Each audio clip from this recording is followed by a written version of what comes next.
Good afternoon and welcome to 3 o'clock with SOC. My name is Maria. I'm a youth coordinator at SOC and I will be your host for today.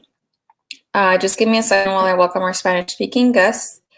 Muy buenas tardes y bienvenidos a 3 en punto con SOC. Mi nombre es María, soy la coordinadora del grupo de jóvenes con SOC. Hoy nuestro programa es en inglés, pero ofrecemos traducciones al español.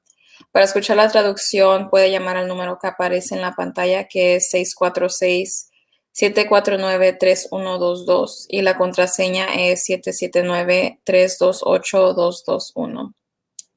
I'd like to share a disclaimer that the views and opinions shared today do not necessarily reflect those of SOC, and remind you all that you can access all of our past episodes on the SOC Facebook page.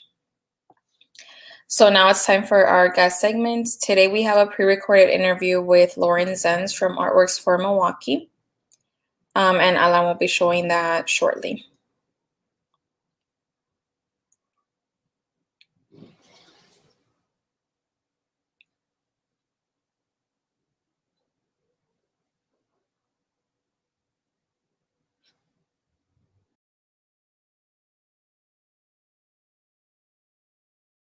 Hi, welcome, Lauren. Hi. Thank you for being here with us. So if you can just start off by introducing yourself and your role at Artworks. Yes. So my name is Lauren. I'm the program manager at Artworks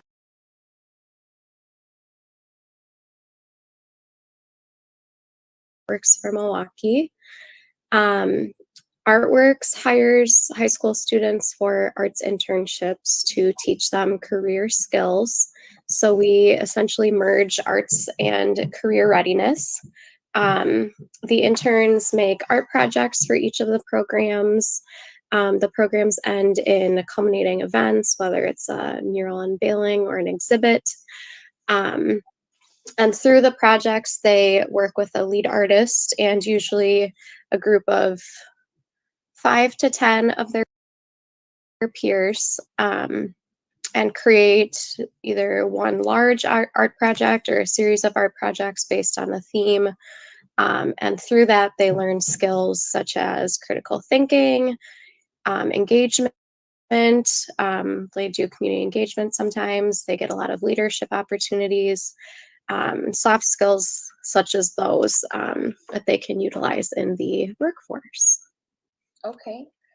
Do you guys have any projects or programs or events coming up? We have new programs coming up in October. So the programs we have going right now is an environmental arts program we have 8 interns, all high school students. They'll be working with us through August of 2021, this August. And then we have a filmmaking internship that's also going through August. And then after that, we'll start a graphic design mental health advocacy internship. That starts in October. We'll be hiring 10 interns for that, so 10 teenagers.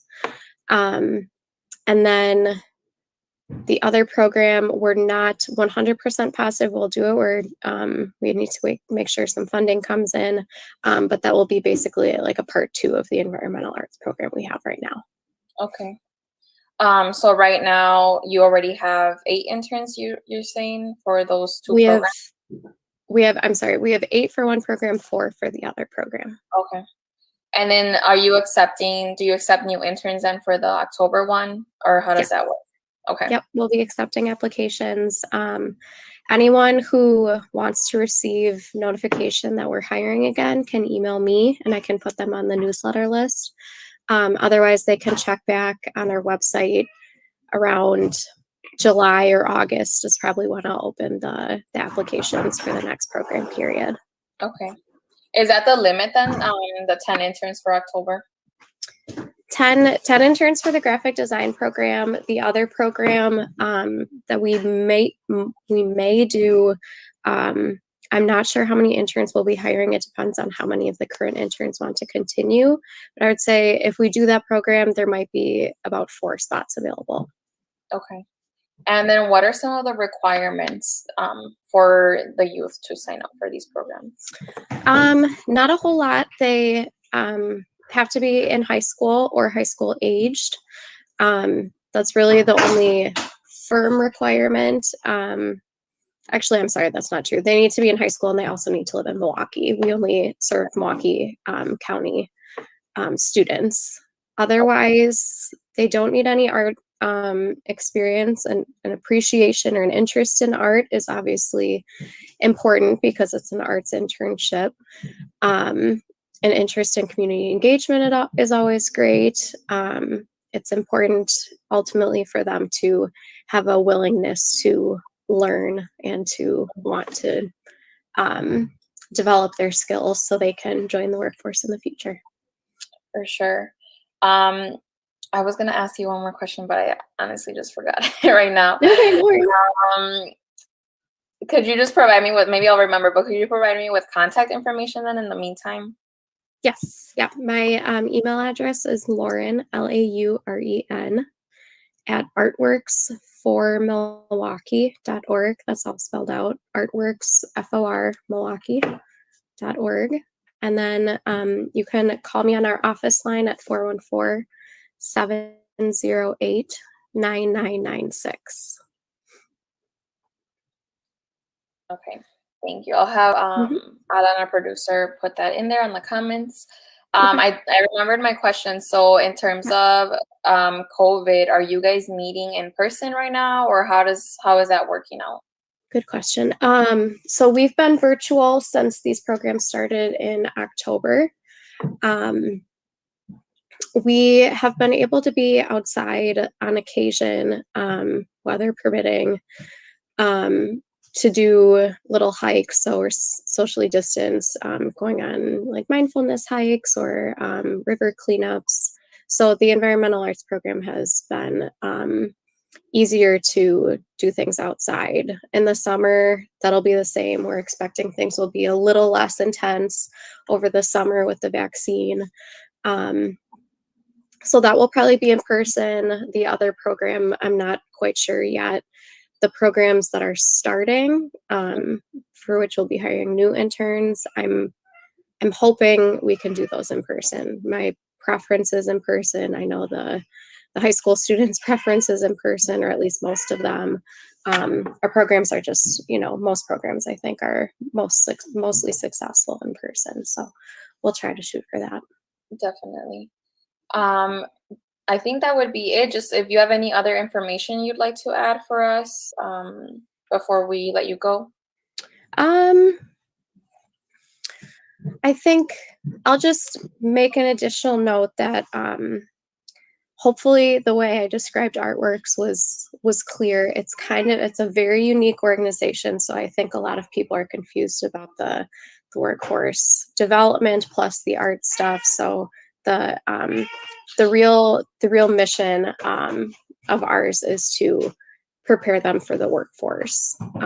So that's an important part of the program that we always try to stress with the interns, that they learn how to write resumes and write cover letters, and they're considered our employees, which is the cool part about Artworks. So okay, just to clarify.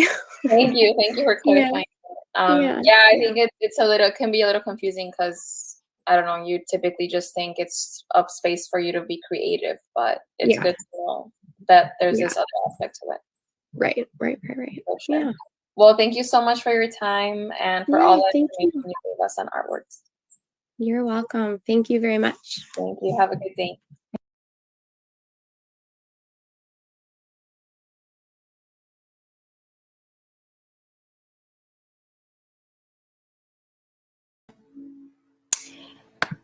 So if you guys have any questions about that interview, you can feel free to comment and we'll try to answer that for you. And then just in the meantime, let me see who's all here with us. So I see the SOC youth, Kimberly, Jasmine, Isaiah, Ariana, Angel, Leroy, hello.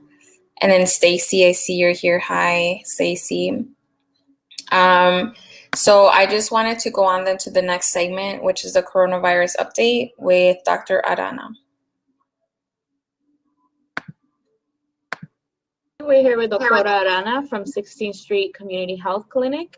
And we're going to be talking about some of the common symptoms that might come from getting the COVID-19 vaccine today. So thank you for being with us.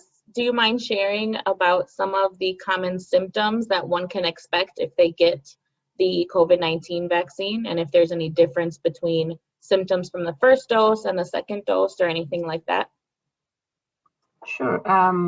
Usually with the first dose, we don't expect much of side effects. If anything, we're going to have that muscle or that arm. We get it here on the deltoid muscle, and it's going to be a little bit sore for a day or two.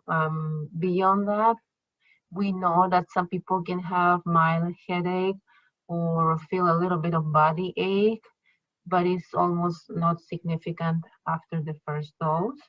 And that's when your immune system is going to learn to recognize the spike protein, and your immune system is going to learn to create antibodies to block that spike protein.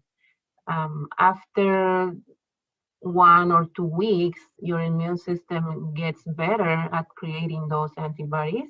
When we are due for the second dose at 21 days, we see that there's a good response. The immune system is going to react to the vaccine, and that's good.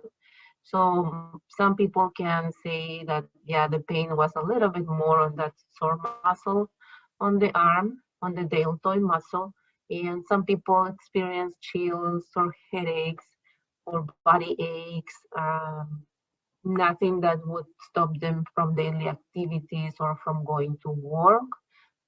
If someone feels like the headache is too much, you can take Tylenol, acetaminophen, but most people do not need to take anything. It's other side effects or reactions. You may have heard that some people could have an allergic reaction, but that's extremely unlikely. Here at the clinic, we have not seen a case of an allergic reaction. And if that were to happen, we know that those patients respond really well to the usual treatments that we have on hand for allergic reactions. Probably you have heard about Benadryl, that's an antihistamine for allergies. So people respond to that treatment. We have not had any case of severe allergic reactions at this point, so that's good news. Yeah, that is really good news. Thank you. And yeah, that was going to be my second question about the allergic reaction, but you answered that. So thank you so much, Dr. Arana. We are very thankful for your time. Thank you so much. And I want to remind everyone that the vaccines are safe. We have a lot of people vaccinated already, and we are safer. Doctors and nurses here at the clinic feel safe, and they can provide a safe care for all of you. So when your time comes to get vaccinated, reach out to your doctor. Every clinic or every health system has a different system to get in line to get your vaccine.